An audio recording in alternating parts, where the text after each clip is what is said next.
Good morning. आज हम देखेंगे पर्यवेक्षण अनुसूची श्याम पाठ कार्य 2। इसके पहले के वीडियो में हमने श्याम पाठ कार्य 1 बताया था।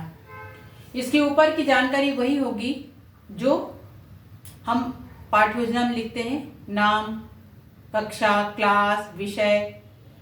लेकिन यहाँ पर विषय के बाद जो उद्देश्य है, जो कौशल है, वो उस कौशल का नाम लिखेंगे और विशिष्ट उद्देश्य में जो हम कौशल प्राप्त करना चाहते हैं उसका नाम लिखेंगे। छात्र अध्यापक का नाम होगा और आपके पर्यवेक्षक का नाम होगा।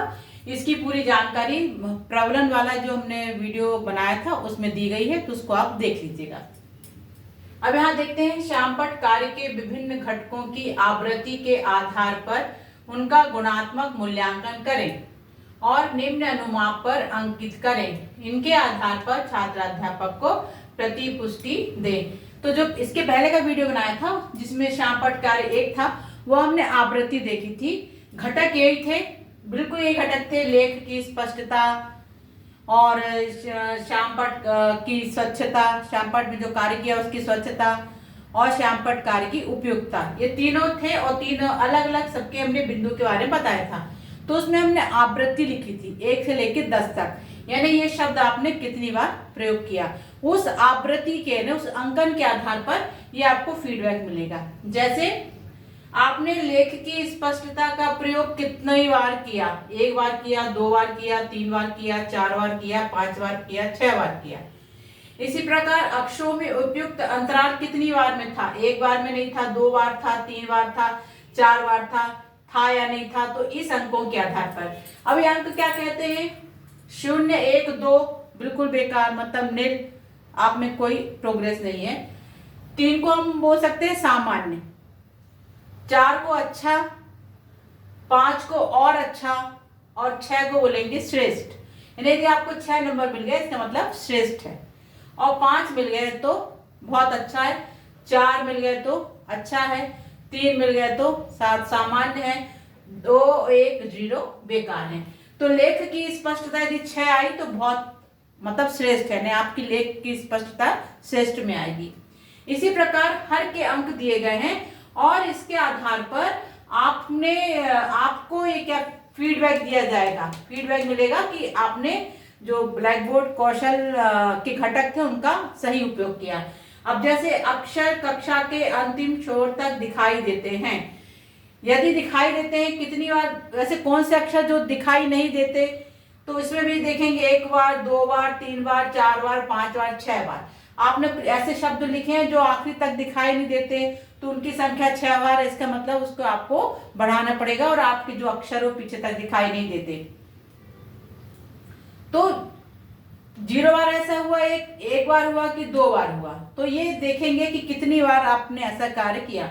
तो इस आधार पर आपको फीडबैक देगा ना छात्र अध्यापक, जो इस कौशल का प्रयोग कर रहा है, जो इस कौशल को अपने अंदर लाना चाह रहा है, जो इसको पढ़ा रहा है, उसको ये फीडबैक दिया जाएगा। और इस फीडबैक के आधार पर आपको फिर से पुनः प्लान बनाना पड़ेगा और फिर से पढ़ाना पड़ेगा। तो जैसे ये लेख की स्पष्टता है, ऐसे दूसरे नंबर पे क्या था, श्याम पाठ कार्य की स्वच्छता, और तीसरा था श्याम पाठ कार्य की उपयुक्तता। तो वो सब बिंदु हमने इसके पहले जो श्याम पाठ कार्य 1 के वीडियोस थे उसमें सब में बताए थे। वो तीनों बिंदु एक साथ ही आएंगे। अब बोर्ड छोटा है, इसमें हम दिखा नहीं सकते, तो आपको लगातार जो पेपर में लिखेंगे या जो कॉपी में लिखेंगे वो एक साथ ही लिखना है। लेख की स्पष्टता के पूरे बिंदु, फिर श्याम पाठ कार्य की स्वच्छता के पूरे बिंदु, और फिर तीसरा श्याम पाठ कार्य की उपयुक्तता के तीनों बिंदु साथ में लिखने पड़ेंगे, और ये बिल्कुल ऐसा ही लिखना पड़ेगा। इस प्रकार वो श्याम पाठ कार्य का जो दूसरा है जो आपको फीडबैक कहलाएगा उसके आधार पर दिया जाएगा।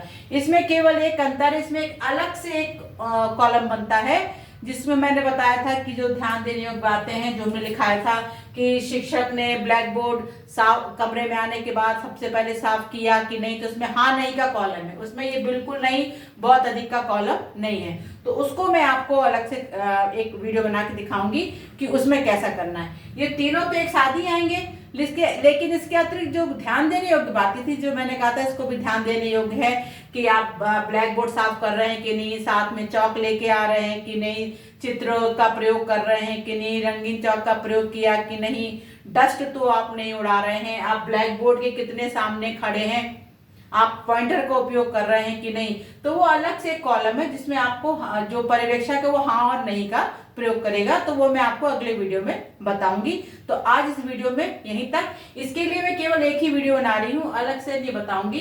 लेख की स्पष्टता और श्यामपट्ट कार्य की स्वच्छता और श्यामपट्ट कार्य की उपयुक्तता, वो हमने श्यामपट्ट कार्य के एक में 3 वीडियो बनाए हैं, तो उसको देख लीजिएगा। उन तीनों को मिला के ये एक फीडबैक बनेगा। तो मिलते हैं नेक्स्ट वीडियो में। Thank you. यदि आपको अच्छा लगा हो तो इसे प्लीज आप लाइक कीजिए और मेरे चैनल को सब्सक्राइब कीजिए। Thank you.